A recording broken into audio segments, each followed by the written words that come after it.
바울이 갈라디아서를 기록할 당시에는 이 갈라디아 교회 안에 첨예한 갈등이 일어나고 있었습니다. 그것은 바로 바울이 갈라디아서 1장 7절에서 교인들을 교란시키는 자들이라고 언급한 이 바울의 대적자들로 인해서 발생한 갈등이었습니다.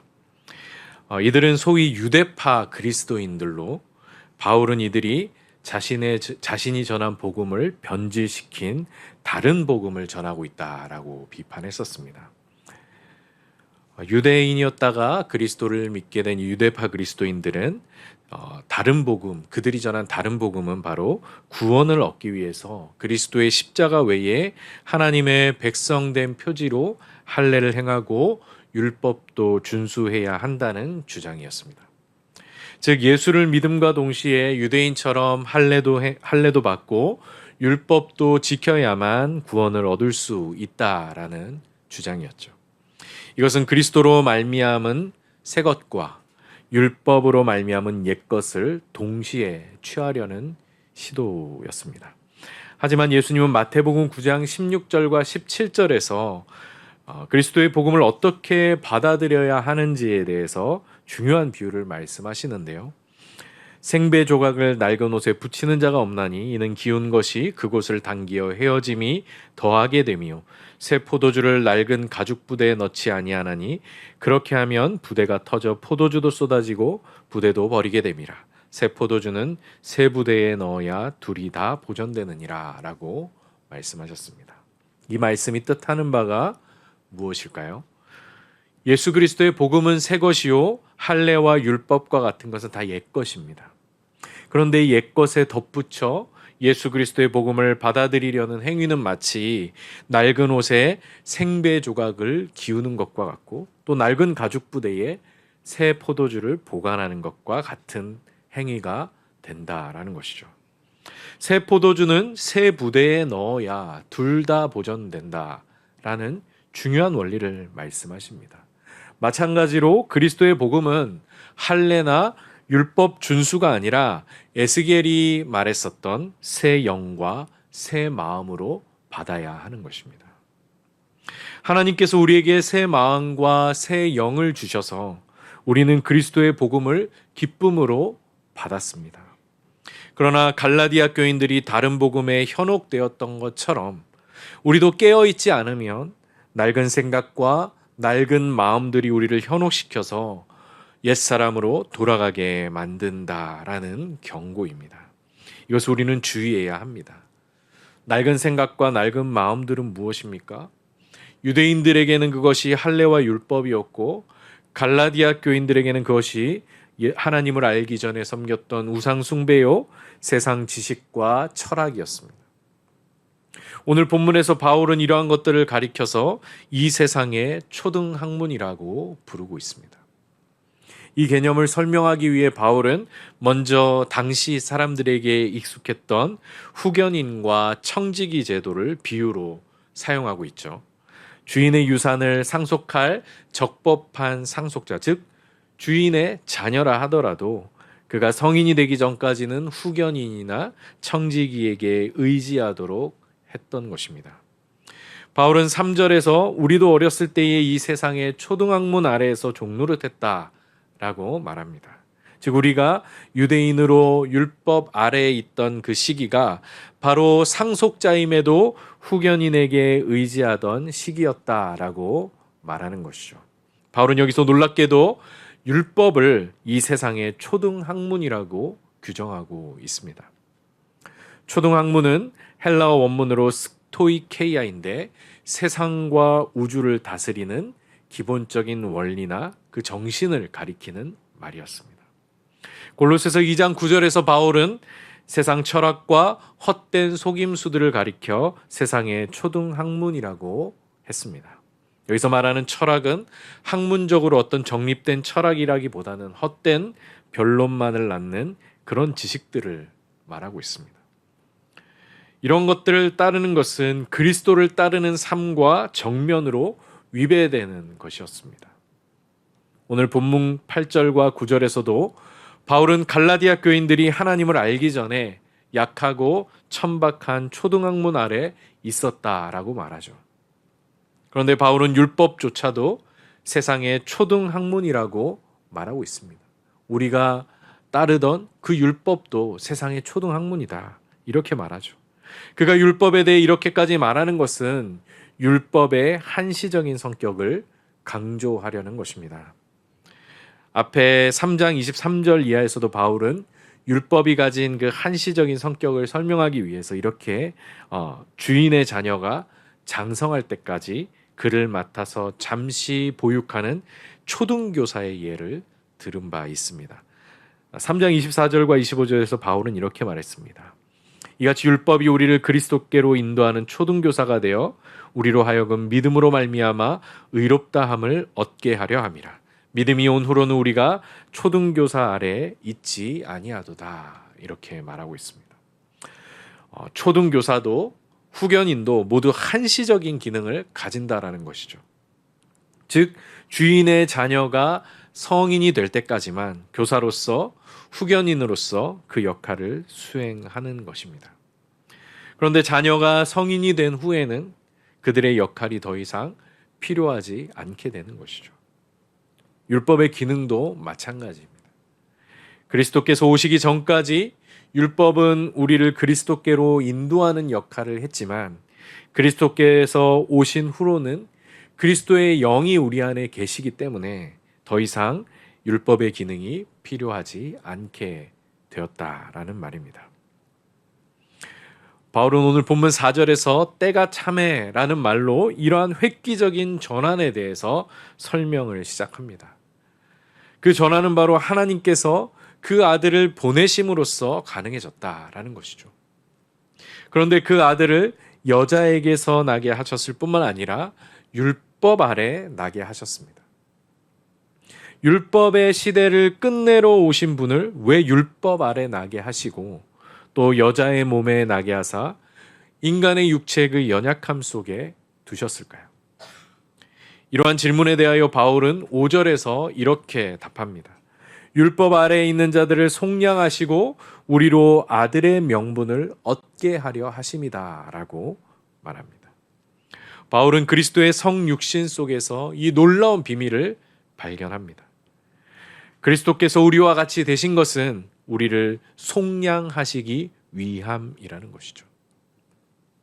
하나님께서 그 아들을 통해 율법의 시대를 끝내는 방식은 그 아들의 육체를 희생 제물로 삼으셔서 우리 죄를 속량하시고 우리를 하나님의 자녀로 삼으사 우리가 더 이상 율법 아래 있지 않고 하나님의 은혜 아래 있게 하신 것입니다.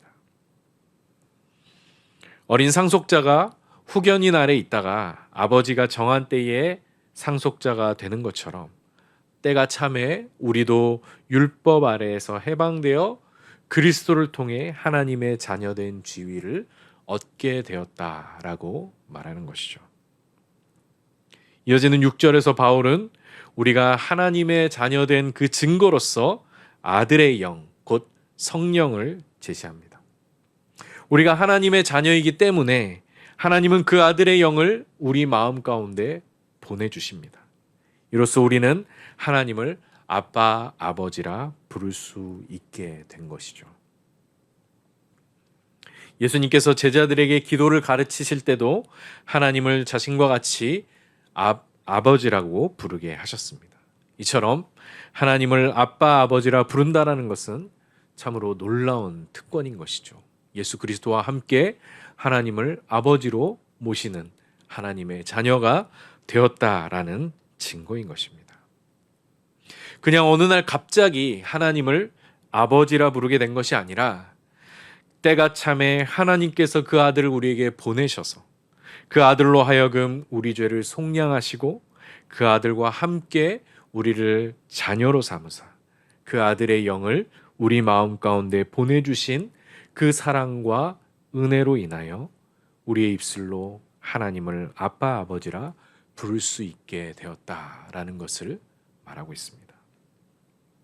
이제 우리는 더 이상 율법 아래에 있지 않고 은혜 아래에 있게 되었습니다. 부모가 자녀를 대할 때 법대로 대하지 않고 은혜로 대하는 것처럼 하나님은 우리를 법대로 처리하지 아니하시고 우리의 죄를 법대로 처리하지 않으시고 은혜로 용서하시며 그 아들의 영을 우리 마음 가운데 보내사 우리를 사랑으로 인도하신다라는 것입니다. 율법 아래에 있는 삶과 은혜 아래에 있는 삶의 그 차이를 아시겠습니까? 세상 초등학문 아래 사는 삶과 아들의 영을 통해 하나님을 아버지라 부르는 삶의 그 차이를 아시겠습니까? 세상의 초등학문은 지금도 우리를 종으로 삼으려고 합니다.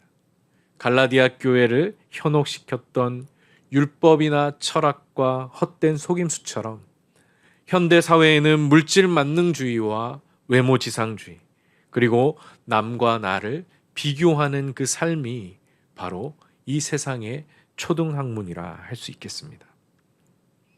겉으로는 교양을 갖춘 중산층으로 사람들에게 인정받고 또 남 부러울 것 없이 안정된 삶을 사는 것. 이를 위해 자녀들도 좋은 대학을 보내고 좋은 직장에 보내려는 것. 이런 것이 다 세상의 초등학문이라고 할 수 있습니다.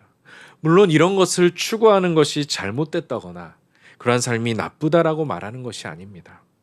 하지만 바울은 이러한 것들조차도 그리스도의 복음 앞에서는 다 약하고 천박한 초등학문일 뿐이라고 말하고 있습니다.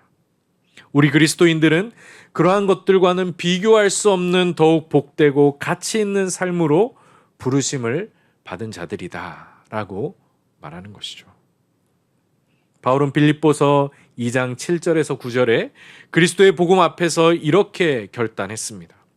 무엇이든지 내게 유익하던 것을 내가 그리스도를 위하여 다 해로 여길 뿐더러 또한 모든 것을 해로 여김은 내 주 그리스도 예수를 아는 지식이 가장 고상하기 때문이라. 내가 그를 위하여 모든 것을 잃어버리고 배설물로 여김은 그리스도를 얻고 그 안에서 발견되려 함이니 내가 가진 의는 율법에서 난 것이 아니요 오직 그리스도를 믿음으로 말미암은 것이니 곧 믿음으로 하나님께로부터 난 의라라고 말합니다. 바울은 내 주 예수 그리스도를 아는 지식이 가장 고상하기 때문에 그리스도를 얻고 그리스도 안에서 발견되려고 자기 육체의 자랑을 다 해로 여기고 배설물처럼 여긴다라고 말하고 있습니다.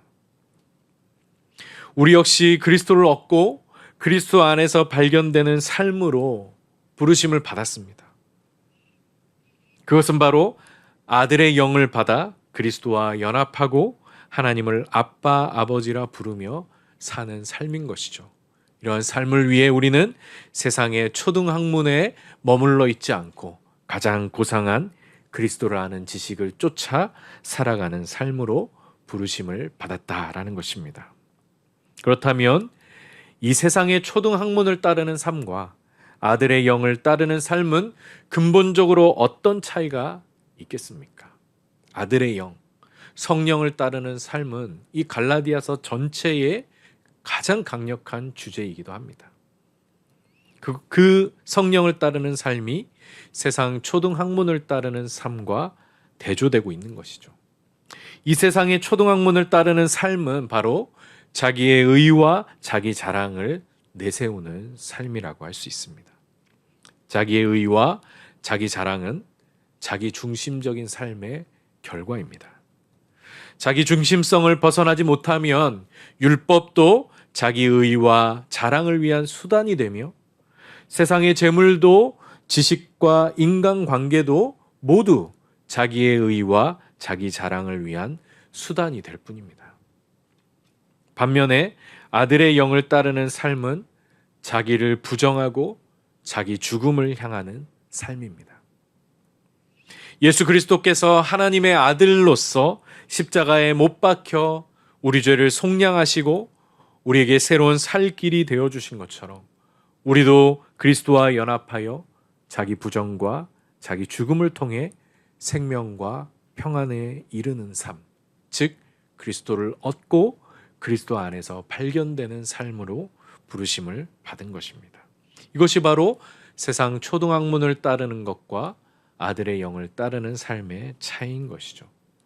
바울은 갈라디아서 2장 20절에서 그리스도와 연합한 자신의 정체성에 대해 이렇게 고백합니다. 내가 그리스도와 함께 십자가에 못 박혔나니 그런즉 이제는 내가 사는 것이 아니요 오직 내 안에 그리스도께서 사시는 것이라.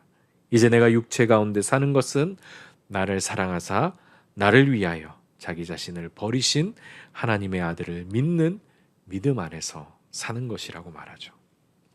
아들의 영을 받은 자마다 이 놀라운 구원의 신비를 경험하며 살아갑니다. 나는 죽고 내 안에 예수가 사는 그 경험. 반면에 세상 초등학문을 따르는 사람은 죽었다 깨어나도 이 구원의 신비를 깨닫지 못하는 것이죠. 내가 죽고 내 안에 그리스도가 사시는 삶, 자기를 부정하고 그리스도의 십자가를 지고 나아가는 삶이 무엇인지 도저히 깨달을 수 없는 것입니다. 그런데 문제는 많은 사람들이 이 자기 부정과 자기 죽음의 십자가 복음을 변질시키고 왜곡시켜서 자기 부정과 자기 죽음의 복음 대신 자기 의와 자기 자랑의 복음으로 바꿔버린다는 데 있습니다.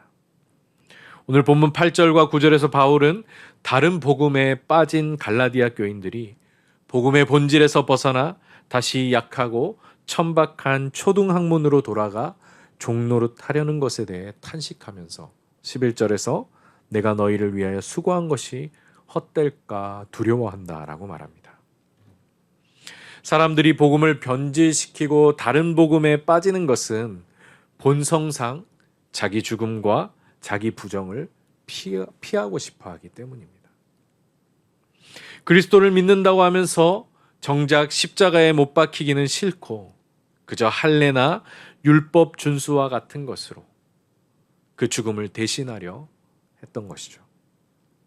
바울은 갈라디아서 5장 24절에서 십자가에 못 박힘에 대하여 다음과 같이 구체적으로 말합니다. 그리스도 예수의 사람들은 육체와 함께 그 정욕과 탐심을 십자가에 못 박았느니라.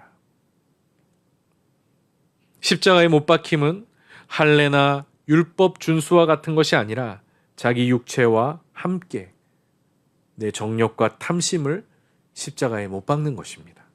자기를 부정하는 것이요 자기 죽음을 의미하는 것이죠. 할례나 율법 준수가 내가 가진 직분이나 교회에서 하는 봉사가 이것을 대신해 줄 수 없는 것입니다.